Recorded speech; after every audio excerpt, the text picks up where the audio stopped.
Hello students, welcome back. So this is one more lesson or one more session I want to say for electromagnetic induction. We'll have a quick revision of whatever we have discussed so far in this particular chapter. So in the first lecture or when we started this chapter, we discussed about Faraday's law. But even before that, we discussed about Oersted experiment. According to Oersted experiment, if you have a current carrying conductor, then the current carrying conductor will produce magnetic field in the surrounding region. If this is true, the reverse has to be true. This was thought by Michael Faraday. He started performing experiments, and the first experiment that he performed was magnet and coil experiment. As the name suggests, magnet and coil experiment. He took a magnet and placed it close to a coil. Now how do we obtain a coil? The coil is obtained by winding insulated copper wire on a soft iron core. What were the observations made by Faraday? First, when the magnet is at rest, there was no deflection shown by the galvanometer.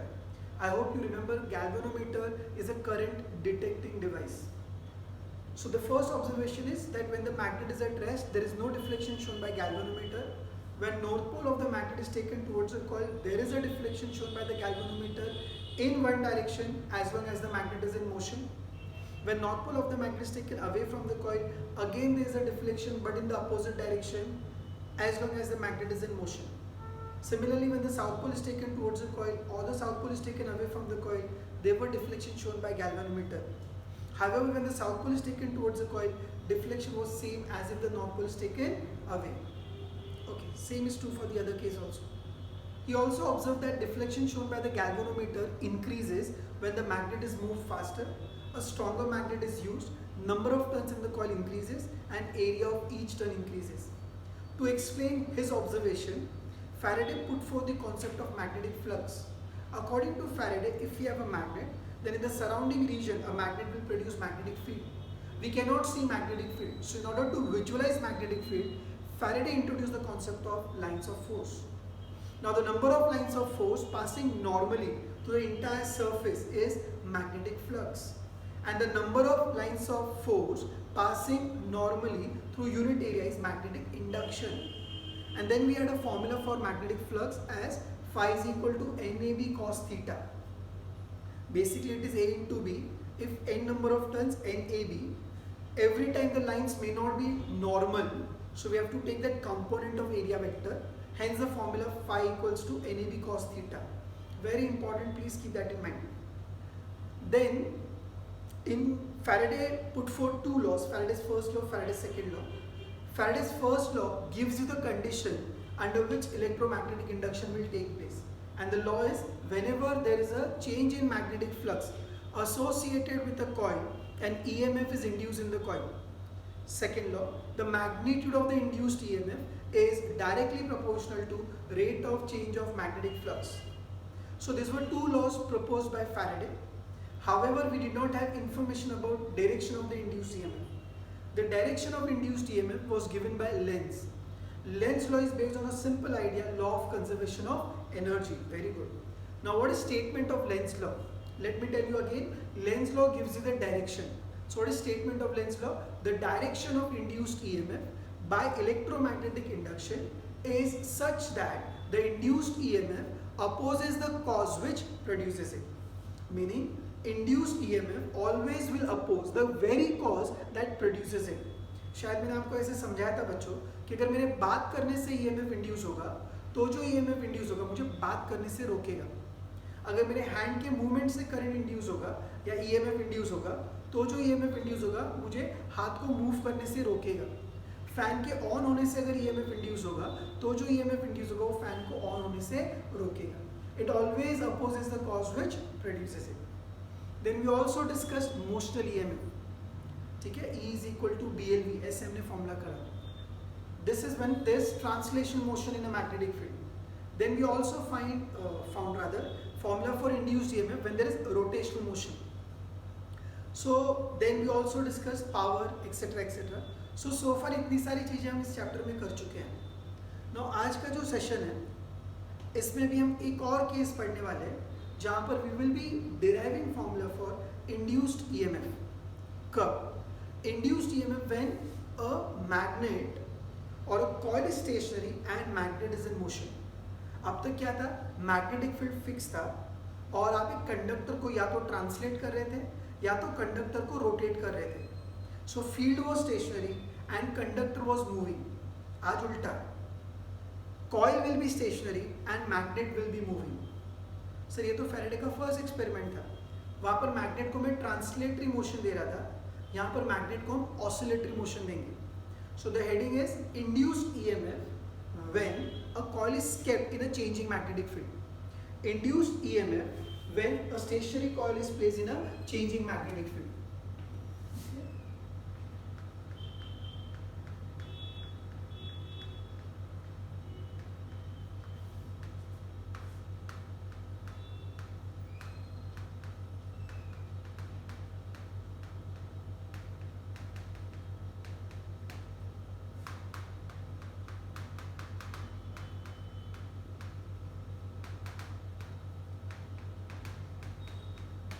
So we are deriving formula for induced EMF when a stationary coil is kept in a changing magnetic field, changing field or changing magnetic field.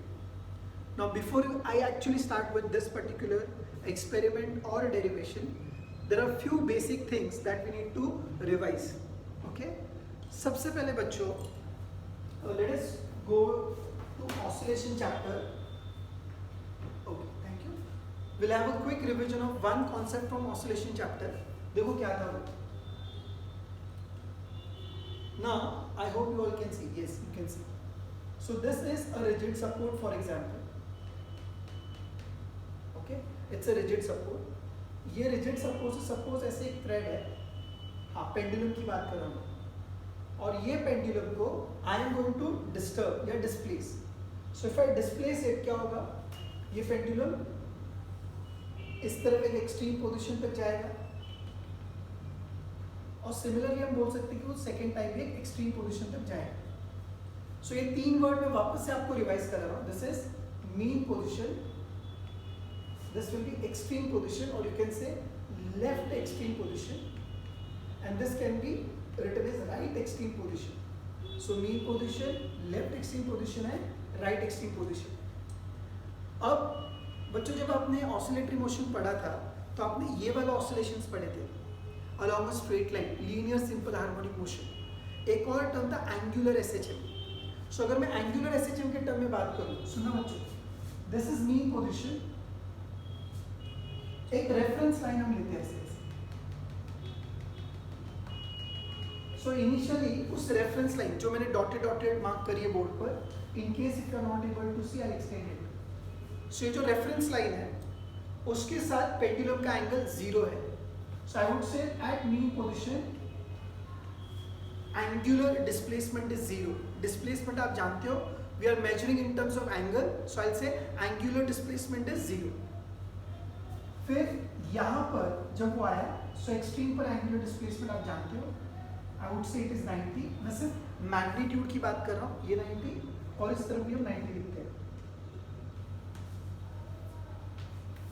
Not 90 exactly because we cannot be sure वो exact 90 होगा या नहीं होगा. Okay? बच्चों ये जरूरी है कि वो 90 होगा. I would say that maximum displacement is theta naught. Okay, let me correct myself. Maximum 90 होगा, उसका कुछ assurity नहीं है. I'm assuming that the maximum displacement is theta naught. So इस तरफ भी आएगा ये theta naught. याद है बच्चों, maximum displacement from the mean position is amplitude. So मैं से बोलूँ theta naught is the amplitude of angular SHM. So इस बॉब को अगर मैं डिस्प्लेस करूँ, so बड़े एंगल से, ऑफ कोर्स आपने पढ़ा है छोटे एंगल में वो लीनियर SHM करेगा, पर बड़े एंगल में अगर हम डिस्प्लेस करें, so it is going to do angular SHM. So अब आप सबने ये पढ़ रखा है कि linear displacement x is equal to a sin omega t is the equation of linear displacement. Correct? Same way बच्चों for angular displacement we'll have a formula theta equals to theta naught sin omega t.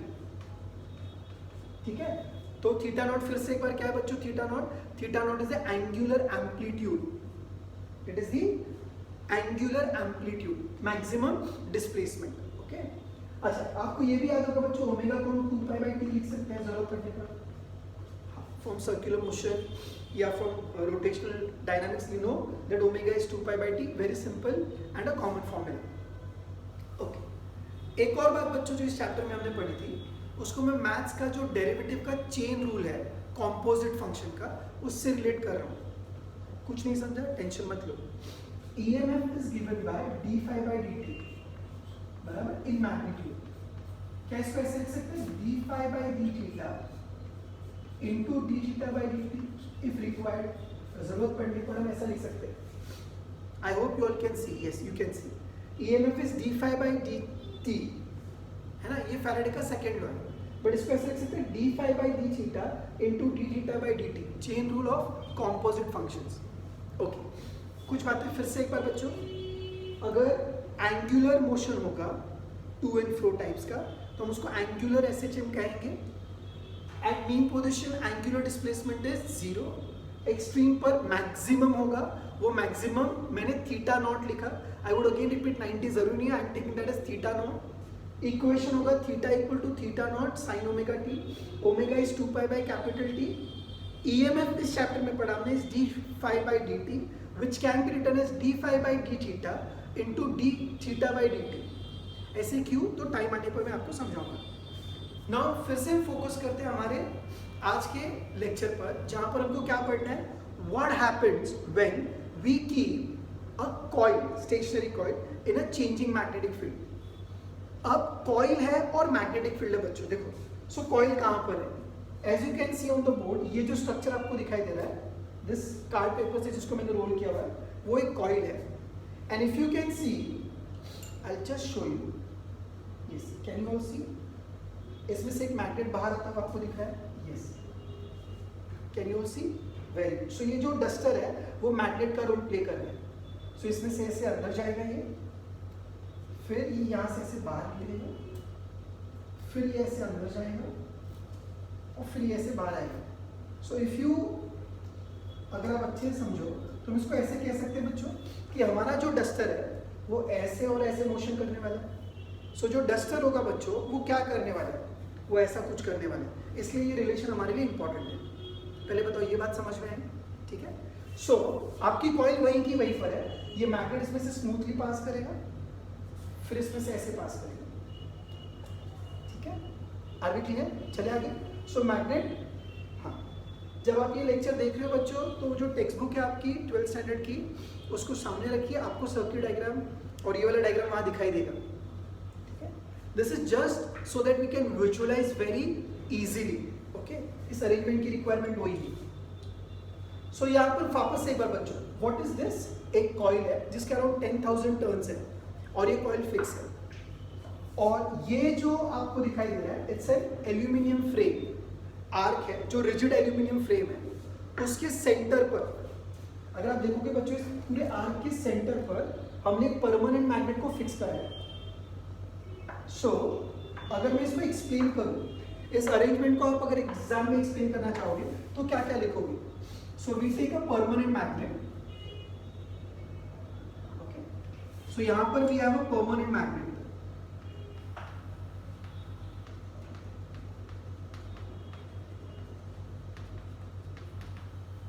जो कि fixed है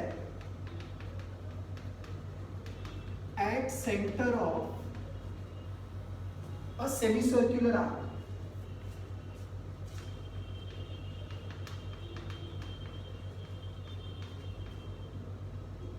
Semicircular arc, and this arc has a radius of 50 centimeter. इस arc की radius कितनी बच्चों, 50 centimetre, okay. So first I will explain the arrangement, then the actual concept will follow, okay. So हमारे पास एक परमानेंट मैग्नेट है जो एक एल्यूमिनियम के रिजिड आर्क के सेंटर में फिक्स्ड है। उस आर्क की जो रेडियस है दैट इज 50 सेंटीमीटर, यहाँ तक क्लियर। फिर एक सर्कुलर कॉइल है जो इसी पर माउंटेड है, इसी के अराउंड वाउंड है, जैसे मान लीजिए वो सर्कुलर आर्क है, let me just demonstrate that. ये मान लीजिए सर्कुलर आर्क है ऐसे, तो इसी पर हमने एक वायर को ऐसे लपेटा हुआ है। So a coil is having 10,000 turns and is mounted और it loops the semicircular arc. इस आर्क के ऊपर ही आपने कॉइल को वाइंड करके ऑब्टेन करा है 10,000 टर्न्स के। यहां तक समझ में आया? Is that clear? सो ये बच्चों आपको एग्जाम में भी लिखना आना चाहिए एग्जैक्टली एज इट इज। सो कैसे लिखेंगे आप बच्चों? अ permanent magnet is mounted at the centre of a semicircular arc having radius of 50 centimetre. The arc is attached to a rigid aluminum frame. A coil of 10,000 turns loops the semicircular arc. This is how you explain it. Okay. इसका जो diagram है वो आप book से देख सकते हो बच्चों, ठीक है? अब बच्चों मुझे एक बात बताओ, क्या सर, सुनो ध्यान से, कि अगर इस मैग्नेट को मैं ऐसे डिस्टर्ब करूं, ठीक है, यहां से इस पोजीशन से अगर स्टार्ट करूं, तो जैसे जैसे बच्चों ये इसके पास जाएगा, डू यू एग्री, इस मैग्नेट की वजह से इसमें से magnetic flux goes on increasing, magnetic flux goes on increasing, magnetic flux maximum होगा। अब ये सिचुएशन से लेकर के बच्चों जब तक वो मैग्नेट बाहर नहीं निकलता, देख अभी अभी अभी हाँ अभी magnetic field goes on decreasing, goes on decreasing, goes on decreasing, अब मैग्नेटिक फील्ड सबसे कम होगा, फिर मैग्नेटिक फील्ड बढ़ेगा, अब मैग्नेटिक फील्ड कांस्टेंट है। तो कब तक मैग्नेटिक फील्ड कांस्टेंट है? जब तक पूरा मैग्नेट कॉइल के अंदर है। मेरी बात समझ में आई? सो जैसे जैसे मैग्नेट मूव करेगा, चलो बोलो घर बैठे बैठे, magnetic field goes on increasing, magnetic field goes on increasing, magnetic field goes on increasing, magnetic field goes on increasing, magnetic field become constant, maximum and constant, बिल्कुल सही। Then magnetic field goes on, अभी भी now it starts decreasing, it starts decreasing, it starts decreasing, it starts decreasing, और ऐसे कम कम होता जाएगा। सो मैं ऐसे बोलूं, जब जब ये मैग्नेट स्विंग करने वाला है, स्विंग करने वाला है, तो क्या होगा उस वजह से बच्चों बोलो, पहले magnetic field will increase, will increase, will increase, will increase, will become maximum, will remain constant, मेरे हाथ पर ध्यान दो, will remain constant, will remain constant, then again it starts decreasing, start decreasing, फिर minimum, then increases, increases, increases, increases, increases, increases, maximum constant, then decreases, decreases, decreases, decreases, decreases, minimum, then increases, increases, increases, increases, increases, increases, constant and maximum। ये ऐसे से चलने वाला है। सो मुझे एक बात बता, कॉइल वहीं की वहीं पर है, मैग्नेट उसमें से मूव कर रहा है, तो do you agree magnetic field change हो रहा है? वही तो पढ़ना है, stationary coil in a changing magnetic field, उसका इफेक्ट क्या आएगा, that is what we need to study. I hope सबको समझ में आ रहा है बच्चों, ठीक है? अब एक बात और बच्चों, यहाँ पर जो हमारा डिस्कशन है, if you can recall, I doubt याद आएगा, बट अगर याद आए तो अच्छा है। जब आप SHM पढ़ते हो तो आपने सुना है एक्सट्रीम पोजीशन पर वेलोसिटी 0 होती है, तभी तो वो एक्सट्रीम है, और जैसे जैसे आप मीन पोजीशन की तरफ जाओगे velocity goes on increasing. So at extreme the velocity is 0, again at extreme the velocity is 0, and at mean the velocity is maximum. सुनना ध्यान से, ये क्यों आने वाले। अब मान लो ये मीन पोजीशन है, यहाँ पर थीटा 0, मैग्नेट अंदर ही, अगर मैं इसको ऐसे लेफ्ट एक्सट्रीम पर लेकर के जाऊँ, लेफ्ट एक्सट्रीम पर, घर बैठे बैठे आंसर देना बच्चों, तो क्या होगा मुझे बताओ। हाँ, जैसे जैसे ये मैग्नेट कॉइल के पास जाएगा फ्लक्स बढ़ेगा, बट डू यू एग्री जब ये मैग्नेट कॉइल के मीन पोजीशन की तरफ जाएगा या अपने मीन पोजीशन की तरफ जाएगा, उसकी स्पीड भी ज्यादा होगी। ऐसा नहीं है बच्चों, देखो आपका जो मैग्नेट है वो एक कांस्टेंट स्पीड से आ रहा है, ऐसा है क्या? नहीं, वो पास भी आ रहा है और फास्ट आ रहा है। सुना मैंने क्या बोला? वो पास भी आ रहा है और फास्ट आ रहा है। इसका मतलब फ्लक्स बढ़ भी रहा है और उसका जो बढ़ने का रेट है वो भी कांस्टेंट नहीं है। नहीं समझा? देख, अगर मैग्नेटिक कांस्टेंट स्पीड से आता तो मैं क्या बोलता? फ्लक्स बढ़ रहा है, बढ़ रहा है, बढ़ रहा है, बढ़ रहा है, बढ़ रहा है, बढ़ रहा है मैक्सिमम, फिर फ्लक्स कम हो। इधर कैसे हो रहा है? आपको पता है जब वो मैग्नेट मीन पोजीशन की तरफ आएगा स्पीड बढ़ रही है, सो ये ऐसा कुछ होगा, ध्यान से देखिए, ये ऐसा कुछ होगा। सो फ्लक्स इंक्रीज भी होगा, बट फ्लक्स का जो इंक्रीज होना है वो सबसे ज्यादा कब होगा? बिल्कुल सही सोचा, सबसे ज्यादा कब होगा? जब वो मीन पोजीशन पर आएगा। क्या एक्सट्रीम से मीन आते आते फ्लक्स इंक्रीज होगा? बराबर। क्या फ्लक्स सेम रेट से इंक्रीज होगा? क्या फ्लक्स का जो इंक्रीज का रेट है वो सबसे ज्यादा कहां पर होगा? मीन पोजीशन पर। आई मेरी बात समझ में? ये सबको नहीं समझता है कि फ्लक्स इंक्रीज हुआ, क्या सेम रेट से इंक्रीज होगा? नहीं ना, मैग्नेट की स्पीड भी बढ़ रही है। जैसे से वो मीन पोजीशन की तरफ आएगा, speed of the magnet goes on increasing, hence the rate of change of flux also goes on increasing. तो can I say that flux का जो रेट ऑफ चेंज है वो थीटा के साथ भी वेरी करेगा? देख इधर, देख इधर, देख इधर। ये पोजीशन से अगर हम स्टार्ट करें तो जैसे जैसे वो नीचे जाएगा क्या होगा, स्पीड बढ़ेगा, तो rate of change of flux और ज्यादा होगा and it will be maximum at mean position. So इस बार आपका जो फ्लक्स है वो थीटा पर डिपेंडेंट है, बट हमारा फॉर्मूला है कि flux depends upon time. But क्या इस एक्सपेरिमेंट में फ्लक्स टाइम पर डिपेंडेंट है directly? No. Flux will change with theta, theta and theta will change with time. इसलिए आपको दो डेरिवेटिव लेना है. फ्लक्स डायरेक्ट टाइम के साथ चेंज नहीं होगा, फ्लक्स थीटा के साथ चेंज होगा और थीटा टाइम के साथ चेंज होगा. इसी को कॉम्पोजिट ना, एक के अंदर एक है. So flux does not directly change with time here, it changes with theta but theta changes with time. इसलिए वो दो डेरिवेटिव वाला कॉन्सेप्ट है. d phi by dt will be written as d phi by d theta into d theta by dt. Why? Because जैसे जैसे वो magnet coil के पास आएगा थीटा चेंज करेगा और उसकी स्पीड भी चेंज होगी. So flux will change due to motion of magnet. Motion of magnet से theta is also changing. So flux will change due to change in theta and theta changes with time. इसलिए flux will change with respect to theta and theta will change with respect to time. इसलिए d phi by dt को I am going to write as d phi by dt will be d phi by d theta into d theta by dt. Okay sir आप क्या बोल रहे थे? वापस पहले मुझे बताया इसका कंस्ट्रक्शन समझ में आया. It consist of a permanent magnet fixed at the centre of a semicircular arc. Okay, the arc is having a radius of 50 centimeter. A coil is mounted around the arc having 10,000 turns. The arc is fixed to a rigid aluminum frame. बराबर है. अब मैं आपसे बोला था जब ये magnet oscillatory motion करेगा तो फ्लक्स चेंज होगा, फ्लक्स चेंज होगा तो कॉइल के अक्रॉस ईएमएफ इंड्यूस होगा. अब कॉइल के अक्रॉस जो ईएमएफ इंड्यूस होगा उसको मुझे मेजर करना है. सो टू मेजर दैट मैं एक सर्किट ड्रॉ करके आपको एक्सप्लेन करता हूँ. ध्यान देना बच्चों, ये सर्किट है जो ईएमएफ मेजर करेगा. देख क्या होगा. आपकी कॉइल को मैंने ऐसे ड्रॉ करा, दिस इज दैट कॉइल. ठीक है, ये कॉइल है. ओके, फिर इसके साथ एक करंट लिमिटिंग रेजिस्टेंस है, मतलब जो करंट बहुत ज्यादा होगा तो डैमेज कर सकता है, लिमिट करने के लिए करंट है. Then we have a diode. I hope semiconductor में आपका ये चल रहा है.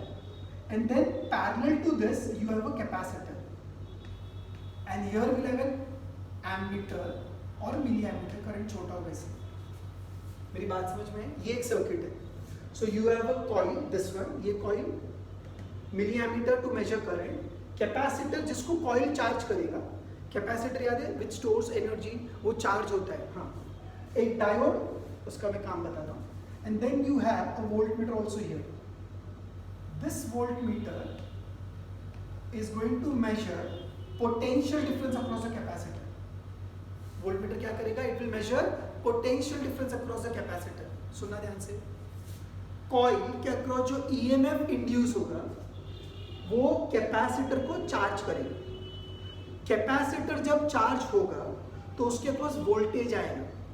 वो वोल्टेज को मेजर करने के लिए, पोटेंशियल डिफरेंस को मेजर करने के लिए we have a voltmeter here. ठीक है, ये क्या मेजर करेगा? करंट. अभी ध्यान से सुनना बच्चों, बहुत इंटरेस्टिंग है ये. Is that clear? यहां तक सब साथ में? ओके.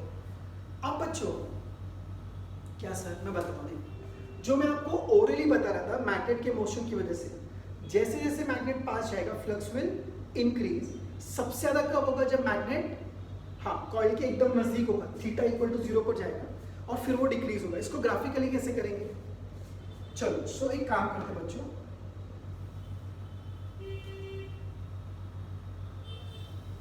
आई होप सबको दिखाई दे रहा है. गुड. सो ये फ्लक्स वर्सेस टाइम का ग्राफ, फ्लक्स वर्सेस टाइम का ग्राफ. ठीक है, मुझे मतलब इनिशियली जब ये बहुत दूर होगा तो फ्लक्स कितना होगा? ऑलमोस्ट 0 होगा. फिर फ्लक्स धीरे धीरे धीरे धीरे बढ़ेगा. जब ये इसके नजदीक आएगा तो फ्लक्स सबसे फास्ट बढ़ेगा, अचानक से ज्यादा हो जाएगा. फिर जब मैग्नेट अंदर रहेगा तो flux, very good, flux constant रहेगा और फिर वापस से फ्लक्स धीरे धीरे कम होगा. ठीक है, तो इसको कैसे ग्राफिकली बताएं? सो कुछ देर तक फ्लक्स इंक्रीज हो रहा है, बट धीरे धीरे इंक्रीज हो रहा है. जब मैग्नेट सबसे ज्यादा नजदीक पहुंचा तो सडनली फ्लक्स बहुत ज्यादा हुआ, फिर फ्लक्स थोड़ी देर तक कांस्टेंट रहा और फिर वापस से फ्लक्स डिक्रीज हुआ. I hope everybody is able to read this graph. Make sure बच्चों ये 0 से टच नहीं करें. कुछ तो फ्लक्स है, अगर आपको दूर से ऐसा दिखाई दे रहा है तो आई will just increase this height. हाँ, फ्लक्स कुछ तो है. बट मैक्सिमम इंक्रीज कब हो रहा है? इस पॉइंट पे। ओके, अब इसी के रेफरेंस में I am going to plot EMF also. किसको प्लॉट कर रहा हूं मैं? ईएमएफ। सो ईएमएफ को कैसे प्लॉट करेंगे? चलो बताओ मुझे। एक काम करते बच्चों, इसको ऐसे लिख सकते हैं, this point is A, this point is B, this point is C, this point is D, this point is E and this point is F. So मैं एक बात बोलूं बच्चों, ये जो सी डी मैंने लिखा है, अगर आपको नहीं दिखाई दे रहा है, जो मैंने सी डी लिखा है वो क्या रिप्रेजेंट कर रहा है? वो ये रिप्रेजेंट कर रहा है कि this is that time during which flux is constant, और it is that time during which magnet is inside the coil. और कहने से ये वो टाइम है जब पूरे मैग्नेट की लेंथ कॉइल के अंदर है। बट अब आप देखोगे बच्चों, बी से सी में सडनली फ्लक्स बहुत ज्यादा हुआ, और फ्लक्स अगर बहुत ज्यादा हुआ, फ्लक्स अगर सडनली इंक्रीज हुआ तो ईएमएफ भी ज्यादा इंड्यूस होगा। समझा? अब आपको याद है फैराडे का लॉ, आई मीन टू से लेंज का law, induce EMF opposes the cause which produces it. तो यहां पर फ्लक्स इंक्रीज होने की वजह से ईएमएफ इंड्यूस होगा, तो जो ईएमएफ आएगा उसको डिक्रीज करेगा, इसलिए मैं ईएमएफ नेगेटिव ड्रॉ करूंगा। अच्छा, मैथमेटिकली समझाओ। If you can recall, EMF is minus of d phi by d t, बराबर। अब आई एम अज्यूमिंग कि थोड़ा सा आपको मैथ्स आता है। D phi by d t, if you can not read this, मैं बोल रहा हूं, सुनो, d phi by d t is rate of change of flux, और can I say it is flux versus time. Flux versus time का जो graph है उसका slope, d y by d x is slope. So d phi by d t will be slope of this graph. ये slope maximum कहां पर है? B to सी में और डी टू ई में। So maximum slope will give you maximum, मतलब वो time होगा जब वहां पर आपको ईएमएफ मैक्सिमम मिलेगा। So d phi by d t की वैल्यू यहां पर पॉजिटिव है। कैसे पॉजिटिव है? इंक्रीज हो रहा। So d phi by d t positive, यानी स्लोप पॉजिटिव, तो नेगेटिव की वजह से ईएमएफ क्या हो जाएगा? नेगेटिव। मैं यही समझा रहा हूं, फ्लक्स जब इंक्रीज होगा तो ईएमएफ नेगेटिव आएगा, और फ्लक्स जब डिक्रीज होगा तो ईएमएफ पॉजिटिव आएगा। सो अब ये नेगेटिव को मैं कैसे ड्रॉ करूं? देखो, यहां पर ईएमएफ इंड्यूस हुआ, फिर ईएमएफ जीरो रहा, और फिर वापस से ईएमएफ इंड्यूस हुआ। I hope you all can make out. ये जो व्हाट यू से, ये आपको जो पीक दिखाई दे रहा है, आपको जो ये शार्प इंक्रीज दिखाई दे रहा है, ये ईएमएफ की वजह से। और मान लीजिए बच्चों, ये मैक्सिमम ईएमएफ जो कैपेसिटर के अक्रॉस आएगा वो ई नॉट है, इस तरफ भी ये प्लस ई नॉट होगा। थोड़ी देर तक ईएमएफ जीरो है बच्चों, मैं दूसरे कलर से बता रहा हूं। क्यों सर? क्योंकि फ्लक्स कांस्टेंट है। क्या यहां तक सब साथ में पक्का समझ में आ रहा है? वैसे है बहुत इजी बच्चों, ये आपको काफी लेंथी लगता है, दैट्स इट। सो पहले ये अरेंजमेंट एक्सप्लेन किया, फिर आपको सर क्या बोल रहे थे? सर बोल रहे थे कि जब ये मैग्नेट ऑसिलेट करेगा तो कॉइल के अंदर ईएमएफ इंड्यूस होगा। वो इंड्यूस ईएमएफ को मेजर करने के लिए ये सर्किट है, बराबर है। फिर इसको हम एनालाइज कर रहे हैं कि एग्जैक्टली क्या हो रहा है। अच्छा, इस सर्किट में कौन कौन है? We have a capacitor which will be charged due to the coil. To measure the potential difference across the capacitor we have a voltmeter. To measure the current we have ammeter. A resistor is to control the current, अगर excessive current है तो। एक और बात बच्चों जो शायद आपने कैपेसिटर में पढ़ी होगी, I am not 100% sure, but पढ़ा हो कि कैपेसिटर को चार्ज होने के लिए कुछ तो टाइम लगता है, उसको हम बोलते हैं RC time constant. Time taken by capacitor to charge up to 63% of its maximum value. मतलब अगर 100 मैक्सिमम वैल्यू है तो 63 होने के लिए जो टाइम लगेगा during charging is called as RC time constant, ROC का प्रोडक्ट। याद रखना, एमसीक्यू में पूछते हो। सो जब कभी भी आप कैपेसिटर को चार्ज करोगे तो उसको चार्ज होने में कुछ तो टाइम लगेगा। 63% of the maximum value charge होने के लिए जो टाइम लगेगा that is RC time constant. अब मैं बोलूं, अगर RC टाइम कांस्टेंट ज्यादा तो कैपेसिटर को चार्ज होने के लिए टाइम ज्यादा, यानी ये पीक आने के लिए ज्यादा टाइम लगेगा। सो ऐसा उन्होंने लिखा है कि कैपेसिटर फुल्ली चार्ज कितना जल्दी होगा, that depends upon RC time constant. And I was trying to explain you that statement कि ये कैपेसिटर चार्ज होने के लिए कुछ टाइम लेगा, that time is called as time constant which depends upon R and C. तो जितना are और सी का वैल्यू कम, उतना फटक से कैपेसिटर चार्ज होगा, ऐसा आप समझ सकते हैं। Are we clear? अब मैं स्टार्ट करता हूं एक राउंड पूरा एक्सप्लेन करने के लिए। सो अब मैंने कैपेसिटर को, माफ कीजिए मैग्नेट को, ये पोजीशन से डिस्टर्ब किया।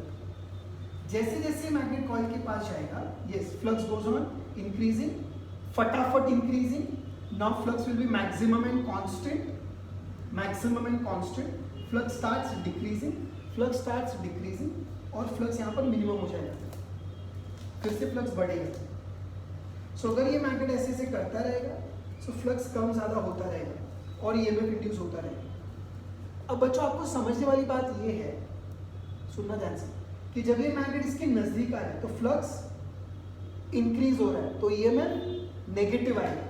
फ्लक्स इंक्रीज होगा तो ईएमएफ नेगेटिव आएगा। बहुत इंपॉर्टेंट है, ईएमएफ नेगेटिव आएगा यानी कि यहां पर जो ईएमएफ इंड्यूस होगा वो नेगेटिव होगा। मतलब this side will be at lower potential, this side will be at higher potential. Diode का P region is connected to negative, N region is connected to positive. Diode is reversed bias, इसलिए current flow नहीं करने देगा वो, यानी इस बार capacitor charge नहीं हो रहा है। लेकिन जब ये इसमें से बाहर निकलेगा बच्चों तो फ्लक्स डिक्रीज होगा, तो ईएमएफ इंड्यूस होगा पॉजिटिव वाला, तो ये पॉजिटिव होगा, ये नेगेटिव होगा, ये फॉरवर्ड बायस होगा और कैपेसिटर चार्ज होगा। तो क्या एक ही ऑसिलेशन में कैपेसिटर फुल्ली चार्ज होगा? नहीं, कितने ऑसिलेशन लगेंगे वो आरसी टाइम कांस्टेंट पे डिपेंड करते हैं। ओके, और एक बात सुन बच्चों, अभी एक ऑसिलेशन हुआ नहीं, किधर सर निकल तो गया। एक ऑसिलेशन कब होगा ये भी इंपॉर्टेंट है, आप भूल जाते हैं। यहां से अगर मैं स्टार्ट करूं तो extreme, mean, extreme, half oscillation, फिर मीन, फिर extreme. Now this is one full oscillation. तो मेरे प्यारे बच्चों मैं ऐसे बोल सकता हूं, एक पूरे ऑसिलेशन में एक बार ईएमएफ नेगेटिव आएगा, ईएमएफ पॉजिटिव आएगा, ईएमएफ नेगेटिव आएगा, अब ईएमएफ पॉजिटिव आएगा। बराबर ना? देखो, जब मैग्नेट पास जाएगा तो ईएमएफ नेगेटिव आएगा, मैग्नेट दूर जाएगा तो ईएमएफ पॉजिटिव आएगा, फिर ईएमएफ नेगेटिव आएगा और फिर ईएमएफ पॉजिटिव आएगा। सो इन वन ऑसिलेशन ऐसे दो पीक आपको मिलेंगे और ऐसे भी दो पीक मिलेंगे आपको। एक ऑसिलेशन में ये दो बार होने वाला है, तो टोटल ऐसे आपको चार दिखेंगे, नेगेटिव दो बार, पॉजिटिव दो बार, टोटल चार। उनमें से सिर्फ दो कैपेसिटर को चार्ज करेंगे क्योंकि उन्हीं दो बार आपका डायोड फॉरवर्ड बायस होगा। ये इंडेक्स क्वेश्चन दिया हुआ है आपको, इसलिए मैं समझा रहा हूं। This is just half of the oscillation. In one complete oscillation twice we will get negative EMF and twice we will get positive EMF. So only two times when the EMF will be positive, diode will conduct and the capacitor will get charged. तो हो सकता है कुछ oscillations लगे ऐसे जब आपका capacitor fully charge होगा। एक बार जब कैपेसिटर फुल्ली चार्ज हो गया, यानी कैपेसिटर के अक्रॉस जो वोल्टेज है वो कॉइल के वोल्टेज के बराबर हो जाएगा, और जब दो चीजों का वोल्टेज सेम हो जाएगा तो सर्किट में करंट फ्लो नहीं करेगा, तो एमीटर का करंट जीरो होगा। तो याद रखना बच्चों, जैसे जैसे कैपेसिटर चार्ज होता जाएगा, देखो अभी ऐसा है, ये कॉइल का पोटेंशियल, ये कैपेसिटर का पोटेंशियल, कैपेसिटर खाली, पोटेंशियल बहुत कम, हाई लो। अब कैपेसिटर चार्ज करेगा, सो दोनों के बीच का पोटेंशियल डिफरेंस कम होगा, पोटेंशियल डिफरेंस कम तो करंट भी कम होगा, और एक वक्त ऐसा आएगा जब कैपेसिटर का पोटेंशियल और कॉइल का पोटेंशियल मैच करेगा और फिर करंट फ्लो नहीं करेगा। इसलिए ऐसा लिखा है, after some time the current ceases to flow, current stops to flow. जैसे ही करंट जीरो हो गया, इसका मतलब क्या हुआ, यस, कैपेसिटर का चार्ज पूरा हो चुका है, या कैपेसिटर का जो वोल्टेज है वो एग्जैक्टली कॉइल के वोल्टेज के बराबर है। तो पता कैसे चला, इसका डिफ्लेक्शन जीरो, कितना हुआ तो इसके डिफ्लेक्शन से मिलेगा। गया दिमाग के अंदर, how much is it is charge, how much is the potential, voltmeter will tell you. Has it fully charged? Ammeter will tell you. As soon as the capacitor is fully charged, current in the ammeter will become zero. उस वक्त जो भी voltmeter का reading होगा वो maximum potential आपको देगा capacitor के अक्रॉस का। क्या मेरे छोटे छोटे बच्चों को ये बड़ी बड़ी बातें समझ में आ रही है? Is that clear? सो ऐसे हमको पता चलेगा कि ये कैपेसिटर फुल्ली चार्ज हुआ है और इसके अक्रॉस मैक्सिमम ईएमएफ आया है। अब ये मैक्सिमम ईएमएफ कितना होगा उसको मैथमेटिकली डिराइव करना है। वापस से छोटी छोटी बातें बच्चों मैं आपके छोटे दिमाग में इंट्रोड्यूस या इंड्यूस करूँगा। मैग्नेट दूर है, फ्लक्स इंक्रीज होगा, स्पीड बढ़ती है तो फ्लक्स का इंक्रीज होना भी सबसे ज़्यादा यहाँ पर होगा, थोड़ी देर तक फ्लक्स कांस्टेंट होगा, फिर से फ्लक्स डिक्रीज होगा। जब फ्लक्स इंक्रीज होगा तो ईएमएफ नेगेटिव आएगा, डायोड रिवर्स बायस होगा, कैपेसिटर चार्ज नहीं होगा। जब फ्लक्स डिक्रीज होगा तो ईएमएफ इंड्यूस होगा पॉजिटिव वाला, डायोड फॉरवर्ड बायस होगा, कैपेसिटर चार्ज होगा। कैपेसिटर एक ही बार में पूरा चार्ज होने वाला नहीं है, कैपेसिटर को फुल्ली चार्ज होने के लिए कुछ तो टाइम लगता है, that is called as RC time constant. Is that okay? Correct. अब कुछ ऑसिलेशंस के बाद कैपेसिटर फुल्ली चार्ज हुआ, कैसे पता चला? एमीटर का करंट 0, उस वक्त वोल्ट मीटर के अक्रॉस जो रीडिंग होगी वो कैपेसिटर के अक्रॉस मैक्सिमम वोल्टेज आएगा या कॉइल के अक्रॉस का मैक्सिमम वोल्टेज आपको देगा। आइए बात समझ में। अब एक मैथमेटिकल पार्ट है जो बुक में दिया हुआ है, I would love to explain that to you. Okay, I again repeat students, ये जो मैंने ड्रॉ करा है वो एक हाफ साइकिल के लिए ड्रॉ करा है। ऐसे और दो आएंगे, दो पॉजिटिव दो नेगेटिव। क्या याद रखना है? जब फ्लक्स इंक्रीज होगा तो ईएमएफ का स्पाइक नीचे जाएगा, स्पाइक नहीं पॉइंटेड है, और जब फ्लक्स डिक्रीज होगा तो ईएमएफ का स्पाइक ऊपर जाएगा। ठीक है, चलिए आगे। पक्का? श्योर? ओके बच्चों, चलो। So now I am going to explain you mathematical part of जो हमको डिराइव करना है। जो ये सर्किट समझ में आया? Okay fine. अभी सुनो बच्चों ध्यान से। So let us have now that derivation.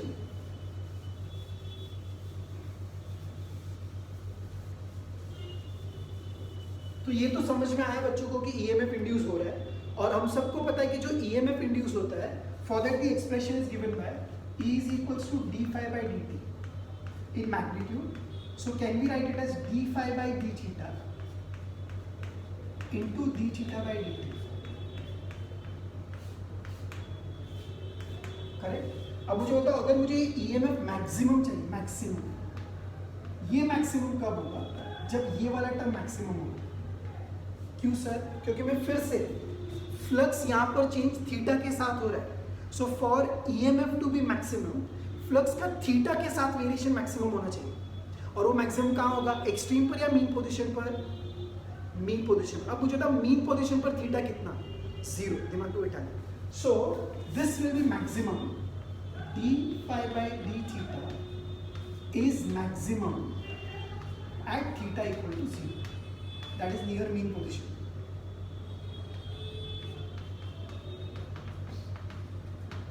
बराबर है? अच्छा, अब मुझे d theta by dt भी चाहिए। So what is theta given by theta naught sine omega t. ओ बच्चों, एंगुलर एसएचएम में थीटा की इक्वेशन हम पहले डिस्कस कर चुके हैं, एसएचएम से कॉपी किया। सो अब इसको डिफरेंशिएट कर, d theta by dt will be theta naught sine का derivative cos omega t into derivative omega t gives you omega. So d theta by dt क्या होगा? जल्दी जल्दी जल्दी जल्दी, it will be theta naught omega को लिखा 2 pi by T into cos of 2 pi by T into t. आ गया d theta by dt।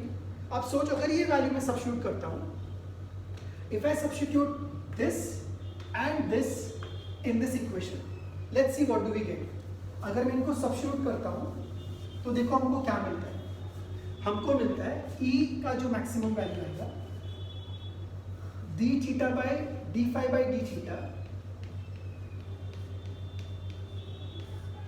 Maximum into, अच्छा ईएमएफ की मैक्सिमम वैल्यू को E नॉट लिखा, समझो।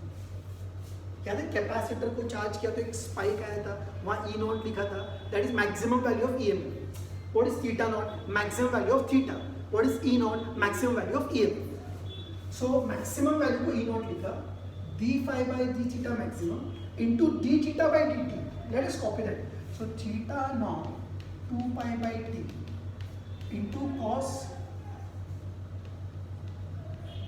2 pi by T by T या cos ओमेगा टी। एक और बात बच्चों, आई एम अज्यूमिंग कि आपको ये याद है। cos, देख ध्यान से, 2 pi small t by capital T, मैं बोलता हूँ cos of 2 pi capital T small t can be written as cos of omega t, can be written as cos of theta. ऐसा कैसा? अरे ओमेगा टी को थीटा लिखते हैं ना SHM. So this is this. So now अगर मैं यहाँ पर cos थीटा लिखता हूँ तो आपको डर नहीं लगना चाहिए मेरे बच्चों। पर मुझे था d phi by d theta maximum कब है? d phi by d theta maximum है theta equal to 0। So at theta equal to 0 cos 0 will be equal to 1। So E naught की वैल्यू क्या है? d phi by d theta maximum into theta naught 2π/2। ये exact है approximate, तो approximate. सो मैं बोलूँ maximum जो वैल्यू आएगी ईएमएफ की वो डिपेंड करता है एंगुलर डिस्प्लेसमेंट के मैक्सिमम वैल्यू पर, थीटा नॉट पर। It is directly proportional to theta not, remember, and inversely proportional to time period. जितना आप दूर लेकर के जाओगे उतना ज़्यादा ईएमएफ इंड्यूस होगा, और जितना कम टाइम में होगा उतना ज़्यादा ईएमएफ इंड्यूस होगा। टाइम के साथ इनवर्सली प्रोपोर्शनल है। So this was an experiment to demonstrate induced EMF when a stationary coil is kept in a changing magnetic field। ठीक है बच्चों, आया समझ में? सो थोड़ा सा थियोरेटिकल है, इसलिए डेमोन्स्ट्रेशन के लिए मैंने आपको एक्सप्लेन करने की कोशिश की। प्लीज़ इसको अच्छे से गो थ्रू कीजिए, ज़रा भी डिफिकल्ट नहीं है, सिर्फ थियोरेटिकल है, ये इसका एक प्रॉब्लम है। ये वाला पार्ट फिर से एक बार देख लो बच्चों। EMF होता है d theta by dt, flux varies with theta and theta varies with time, so d phi by d theta को d theta by dt लिखा, करेक्ट। ये मैक्सिमम होने के लिए ये मैक्सिमम होना चाहिए। ये मैक्सिमम कब होता है? d phi by d theta। Maximum changing flux क्या आएगा? मेन पोजीशन पर। ये थीटा की खुद की इक्वेशन SHM से कॉपी की, डिफरेंशिएट किया, ये वाला पार्ट आया, ओमेगा को 2π/t लिखा, ओके। अब मुझे अगर इसको मैक्सिमम करना है, सो ये तो मैक्सिमम है, और d थीटा बाई dt भी मैक्सिमम होना चाहिए, जिसमें कि cos थीटा मैक्सिमम आना चाहिए। अब बताइए ये मैक्सिमम कब? जब ये मैक्सिमम कब? When theta equal to 0। So when I put cos 0 it will be 1। So this is the expression that I get. Based on that expression can I say that इस सिचुएशन में maximum EMF induce होने के लिए angular amplitude maximum होना चाहिए, और मतलब ज़्यादा होना चाहिए, डायरेक्टली प्रोपोर्शनल है, और टाइम पीरियड कम होना चाहिए। ओके बच्चों, सो प्लीज़ इसको अच्छे से आप गो थ्रू कीजिए, और नेक्स्ट सेशन में will start with either AC generator और will start with self induction and mutual